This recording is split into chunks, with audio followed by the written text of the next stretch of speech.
नमस्कार दोस्तों, स्वागत है आपका। आज हम क्लास 6 साइंस एनसीईआरटी का थर्ड चैप्टर पढ़ेंगे, that is fibre to fabric. इस चैप्टर में हम पढ़ेंगे कि कैसे प्लांट्स, एनिमल्स और केमिकल से मिलने वाले फाइबर से हम अल्टीमेटली अपने कपड़े बनाते हैं। इस प्रोसेस को स्टेप बाय स्टेप जानने के लिए इस वीडियो को एंड तक जरूर देखिए। इसके अलावा इस वीडियो में हम बहुत से इंटरेस्टिंग सवालों के आंसर्स जानेंगे, जैसे कि क्या फैब्रिक यानी कपड़ा एक कॉन्टिन्यूअस पीस है, कैसे कॉटन का ये गोला थ्रेड्स में कन्वर्ट किया जाता है, या कैसे इन थ्रेड्स से कपड़ा बनाया जाता है, कैसे धरती पर पाए जाने वाला एक छोटा सा इंसेक्ट सिल्कवॉर्म खुद मरकर हमें सिल्क फैब्रिक देता है।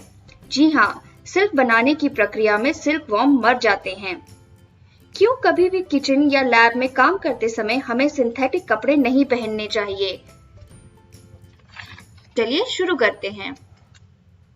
अपने चारों तरफ देखिए, आप पाएंगे कि हमारे कपड़े, bedsheets, pillow covers, towels, curtains, blankets, table clothes, shopping bag और इवन हमारा स्कूल बैग, ये सब अलग अलग वैरायटी के कपड़ों से मिलकर बने हैं। इन सभी आइटम्स के फैब्रिक को टच करके देखिए, आपको डिफरेंस समझ में आ जाएगा। एक्चुअली ये सारी आइटम्स डिफरेंट तरह के फैब्रिक से बनी हैं। तो अब सवाल यह बनता है कि फैब्रिक्स होते क्या हैं? ये फैब्रिक्स हमें मिलते कहाँ से हैं? कैसे ये सारी डिफरेंट आइटम्स फैब्रिक से बनाई जाती हैं? तो चलिए इन सवालों के जवाब देखते हैं। जब भी आप कभी कपड़े की दुकान में गए होंगे, आपने इस तरह के कपड़ों के बंडल जरूर देखे होंगे। ये फैब्रिक्स हैं। इन्हीं फैब्रिक्स की सिलाई करके इनसे डिफरेंट तरह की आइटम्स जैसे कि clothes, bedsheets, pillow covers, towels, blankets, shopping bags, carpets इत्यादि बनाए जाते हैं। फैब्रिक्स की सिलाई या तो हाथों से की जाती है या फैक्ट्रीज में मशीन में की जाती है। तो चलिए अब हम इन्हीं फैब्रिक्स के बारे में थोड़ा डिटेल में पढ़ते हैं। जब भी हम किसी कपड़े को देखते हैं तो वो हमें एक कॉन्टिन्यूअस पीस की तरह नजर आता है, पर क्या फैब्रिक सच में एक कॉन्टिन्यूअस पीस है? इसके लिए आप किसी कपड़े को ध्यान से देखिए। इसे और अच्छी तरह समझने के लिए अपना कैमरा जूम करके इस कपड़े की टुकड़े की कुछ तस्वीरें लीजिए। आपने क्या नोटिस किया? आपने देखा होगा कि जब हम किसी फैब्रिक को दूर से देखते हैं तो हमें यह एक कॉन्टिन्यूअस पीस की तरह नजर आता है, पर एक्चुअली यह एक कॉन्टिन्यूअस पीस नहीं है। नजदीक से देखने पर पता लगता है कि फैब्रिक दो सेट्स के धागों की अरेंजमेंट से बना है। तो चलिए देखते हैं कि ये धागे क्या हैं। इन धागों को कहते हैं यार्न्स। आपने इन यार्न्स को कभी किसी टेलर की शॉप में या अपने घर में जरूर देखा होगा। यार्न्स क्या है, इसे अच्छे से समझने के लिए फैब्रिक के किसी टुकड़े के किसी कोने से कोई धागा निकालिए। इन धागों को यार्न्स कहते हैं। तो हम कह सकते हैं कि फैब्रिक इन यार्न्स से मिलकर बनता है। तो चलिए अब हम यार्न्स को थोड़ा और पास से ऑब्जर्व करते हैं। इसके लिए आप कपड़े के टुकड़े से निकाले हुए यार्न के किसी एक हिस्से को अपने नेल से स्क्रैच कीजिए। आप पाएंगे कि यार्न और भी पतले पतले धागों में स्प्लिट हो गया। इन छोटे पतले धागों को हम फाइबर्स कहते हैं।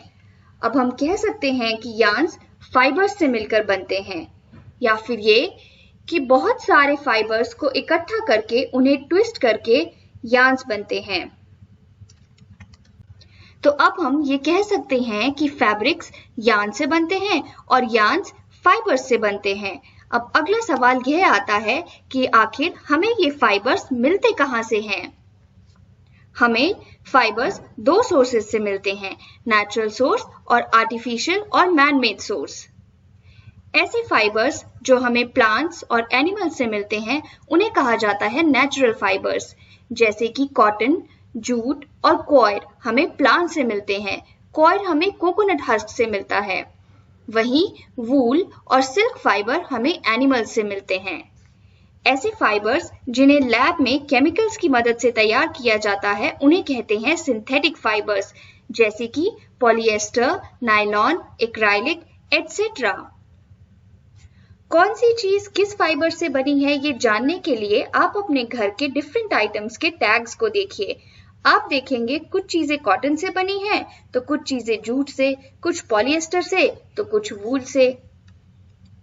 तो चलिए अब हम प्लांट फाइबर्स के बारे में थोड़ा और डिटेल में पढ़ते हैं। सबसे पहले बात करते हैं कॉटन की। कॉटन यानी रुई के फाइबर्स हमें कॉटन प्लांट के फ्रूट से मिलते हैं। इन फ्रूट्स को कॉटन बॉल्स कहा जाता है। कॉटन मेनली ब्लैक सॉइल और वार्म क्लाइमेट में लगाई जाती है। इंडिया में कॉटन लगाने वाले कुछ मेन स्टेट्स हैं गुजरात, महाराष्ट्र, तेलंगाना, आंध्र प्रदेश, मध्य प्रदेश, राजस्थान, हरियाणा और पंजाब। जब कॉटन के ये फ्रूट्स पक जाते हैं तो इसमें से रुई बाहर आ जाती है। इन कॉटन बॉल्स को आइदर मैनुअली या फिर हार्वेस्टर की मदद से पिक किया जाता है। लेकिन इन कॉटन बॉल्स में फाइबर्स के साथ साथ सीड्स भी होते हैं, इसलिए इन कॉटन फाइबर्स को इनकी सीड से सेपरेट किया जाता है। इस प्रोसेस को कहा जाता है गिनिंग। गिनिंग ट्रेडिशनली हाथों द्वारा की जाती थी, पर आजकल मशीन से की जाती है। अब हम बात करेंगे एक और इम्पॉर्टेंट प्लांट फाइबर की, जूट। जूट फाइबर हमें जूट प्लांट्स की स्टेम से मिलता है। जूट्स को रेनी सीजन में कल्टीवेट किया जाता है। इसके लिए चाहिए एलुवियल सॉइल और स्टैंडिंग वाटर। इंडिया में वेस्ट बंगाल, बिहार और असम में जूट की बहुत खेती की जाती है। जूट प्लांट को उसकी फ्लावरिंग स्टेज पे हार्वेस्ट किया जाता है। इसके बाद उसकी स्टेम्स को इकट्ठा करके पानी में डुबो दिया जाता है। इस प्रोसेस को कहा जाता है रेटिंग। जब स्टेम्स सड़ जाएं तो उससे आसानी से फाइबर्स को हाथों के द्वारा निकाल लिया जाता है। इस प्रोसेस को कहते हैं स्ट्रिपिंग और पीलिंग। इस तरह से मिलता है हमें जूट फाइबर। काफी मात्रा में जूट फाइबर का इस्तेमाल शॉपिंग बैग्स और गनी बैग्स बनाने में किया जाता है। चलिए अब हम बात करते हैं एनिमल फाइबर्स की। एनिमल से मिलने वाले दो इंपॉर्टेंट फाइबर्स हैं वूल और सिल्क। वूल हमें मिलता है शीप, गोट, रैबिट, याक और कैमल से। इन सभी जानवरों के बालों से हमें मिलता है वूल फाइबर। वूल यूज होता है गर्म कपड़े बनाने के, जैसे कि sweaters, caps, shawls, gloves, blankets इत्यादि। चलिए अब हम बात करते हैं सिल्क की। सिल्क एक बहुत ही कॉस्टली और फाइन क्वालिटी का फाइबर है। ये हमें मिलता है सिल्क वॉर्म से, जो मलबेरी प्लांट्स की लीव्स को खाते हैं। सिल्क वॉर्म के लार्वा एक स्टिकी फ्लूइड सिक्रेट करते हैं, जिससे मिलता है हमें सिल्क फाइबर। ये लार्वा अपनी बॉडी को इस सिल्क फाइबर से कवर कर देते हैं और प्यूपा स्टेज में एंटर कर जाते हैं। इस प्रोटेक्टिव कवरिंग को कहा जाता है कुकून। सिल्क लेने के लिए हम इन कुकून्स को बॉइलिंग वाटर में डाल देते हैं, जिससे इसमें रहने वाला इंसेक्ट्स गर्म पानी से मर जाते हैं। क्या आप जानते हैं कि 1 किलो सिल्क बनाने के लिए 6600 सिल्क वर्म्स को जिंदा ही उबाल दिया जाता है। Isn't it sad? चलिए अब हम बात करते हैं सिंथेटिक और मैनमेड फाइबर्स की। ऐसे फाइबर्स जिन्हें केमिकल्स की मदद से लैब में प्रिपेयर किया जाता है, उन्हें कहा जाता है सिंथेटिक फाइबर्स। एग्जाम्पल हैं polyester, acrylic, nylon, rayon etcetera. Synthetic fibres की बहुत सारी एडवांटेजेस हैं, जैसे कि यह चीप होते हैं, यह ड्यूरेबल होते हैं, आसानी से मिल जाते हैं, आसानी से सूख जाते हैं, इन्हें मेंटेन करना बहुत इजी है, इनमें आसानी से रिंकल नहीं पड़ते, ये इजी टू वॉश होते हैं, ये इलास्टिक होते हैं और स्ट्रेचेबल होते हैं, ये काफी स्ट्रॉन्ग होते हैं, इसलिए इन्हें पैराशूट्स और रोप्स जैसी चीजें बनाने के लिए भी यूज किया जाता है। लेकिन सिंथेटिक फाइबर्स की एक मेजर डिसएडवांटेज है जो हमें हमेशा याद रखनी चाहिए। सिंथेटिक फाइबर्स गर्मी से मेल्ट हो जाते हैं, इसलिए कभी आपने सिंथेटिक फाइबर का कपड़ा पहना हो और उसमें आग लग जाए तो वो पिघलकर आपकी बॉडी से स्टिक हो जाएगा। इसलिए कभी भी किचन में काम करते हुए या लेबोरेटरी में काम करते हुए हमें सिंथेटिक फाइबर्स के कपड़े नहीं पहनने चाहिए। हम ये बात ऑलरेडी जानते हैं कि फाइबर्स के स्ट्रैंड्स की ट्विस्टिंग से यार्न्स बनते हैं, बट एक्चुअली प्लांट्स, एनिमल्स और केमिकल से मिलने वाले इन फाइबर्स को यार्न्स में कैसे कन्वर्ट किया जाता है? आंसर है स्पिनिंग। यार्न से फाइबर बनाने की प्रक्रिया को स्पिनिंग कहते हैं।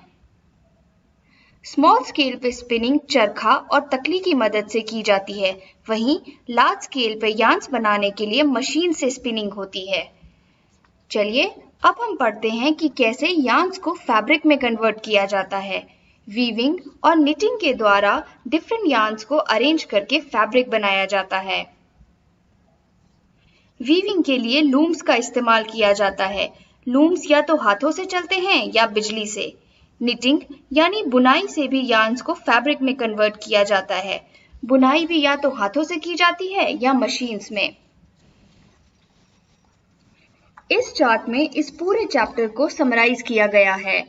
प्लांट्स, एनिमल्स और केमिकल से मिलने वाले फाइबर्स को स्पिनिंग के द्वारा यार्न्स में कन्वर्ट किया जाता है और यार्न्स को वीविंग और निटिंग के द्वारा फैब्रिक में कन्वर्ट किया जाता है। फिर फैब्रिक को स्टिचिंग करके क्लोथ्स में कन्वर्ट किया जाता है। सो आई होप अब आप फाइबर से फैब्रिक बनने की पूरी प्रक्रिया को समझ गए होंगे। अपना चैप्टर खत्म करने से पहले एक बार हम हिस्ट्री ऑफ क्लोथिंग मटेरियल पर नजर डाल लेते हैं। पुराने समय में इंसान leaves, bark of trees, animal skin और फर से अपनी बॉडी को कवर करता था। धीरे धीरे जब वो एग्रीकल्चर करने लगा तो उसने वीविंग करनी सीखी और उसने ग्रास, ट्विग्स, एनिमल हेयर और वाइन्स को वीव करके फैब्रिक्स बनाने शुरू किए। फिर आदमी को प्लांट फाइबर्स के बारे में पता चला और कॉटन और फ्लैक्स फाइबर्स को यूज करके फैब्रिक्स बनाने शुरू किए। उन जमाने में स्टिचिंग नहीं जानी जाती थी, इसलिए लोग सिंपली फैब्रिक्स को अपनी बॉडी के अराउंड ड्रेप कर लेते थे। आज भी ऐसे बहुत से क्लोथ्स हैं जिन्हें हम अनस्टिच्ड फॉर्म में पहनते हैं, जैसे कि साड़ी, धोती, लुंगी, टर्बन एटसेट्रा। जब स्विंग नीडल का इन्वेंट हुआ तो लोगों ने स्टिचिंग सीखी और उसके बाद कपड़ों में बहुत सारी वेरिएशंस आज तक देखने को मिलती है। सो इसके साथ हमारा ये चैप्टर खत्म हो गया। आई होप आपको ये वीडियो पसंद आया होगा। अगर हाँ तो प्लीज लाइक, शेयर और सब्सक्राइब करें। धन्यवाद। आपका दिन शुभ रहे।